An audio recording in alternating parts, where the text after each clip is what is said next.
അല്ല പിന്നെ അത് വെച്ചൊരു സ്പെഷ്യൽ കറി ഉണ്ടാക്കാൻ വേണ്ടിയിട്ടാണ്. അപ്പോൾ ആദ്യം തന്നെ അതിൻ്റെ ഇൻഗ്രീഡിയൻസ് നമുക്ക് പോയി നോക്കിയാലോ. കമോൺ. ഞാൻ അപ്പോൾ ചെമ്മീൻ മസാലയൊക്കെ പുരട്ടി നല്ല സെറ്റാക്കി വെച്ചിട്ടുണ്ട്. അത് സബോള, തക്കാളി, പച്ചമുളക്, ഇഞ്ചി, വെളുത്തുള്ളി.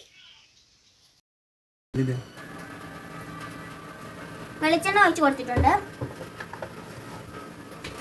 വെളിച്ചെണ്ണ നല്ല ചൂടായതിനു ശേഷം സബോള അതിനകത്തേക്ക് ഇട്ട് കൊടുക്കാം. അപ്പോൾ കരിമുര സൗണ്ട് കേൾക്കും.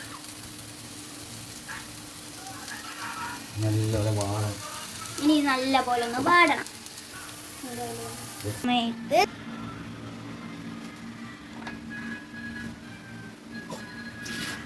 ഇതിലിട്ട് നല്ല ജ്യൂസ് പോലെ തക്കാളിയും ഇഞ്ചിയും വാടി വന്നതിന് ശേഷം വെളുത്തുള്ളിയും പച്ചമുളകും അതിനകത്തേക്ക് ഇട്ട് കൊടുക്കാം.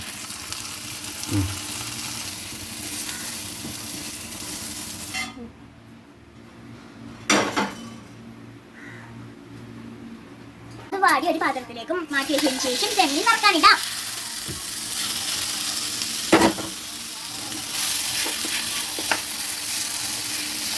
ഒരിഞ്ഞ് വരുന്നപ്പോഴത്തേക്കും ഒരു നല്ല അടിപൊളി മണം വരുന്നുണ്ട് ഗായ്സ്.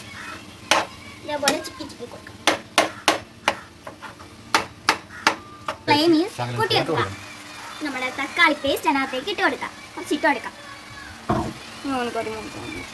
നല്ല പോലെ ഒന്ന് മിക്സ് ചെയ്ത് കൊടുക്കാം. വേഗം വെക്കണം.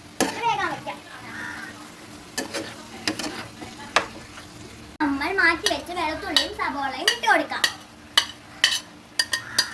ഇട്ട് കൊടുത്തിട്ടുണ്ട്. വരുന്നുണ്ട് ഗായ്സ്. ഇനി നല്ല പോലെ ഇളക്കി മറിച്ചൊന്നെടുക്കണം.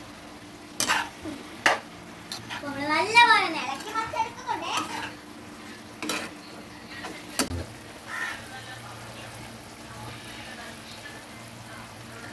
പിന്നെ സ്പെഷ്യൽ ചെമ്മീൻ കറി ഇവിടെ റെഡിയിട്ടുണ്ട്. നമുക്ക് ടേസ്റ്റ് ചെയ്ത് നോക്കാം.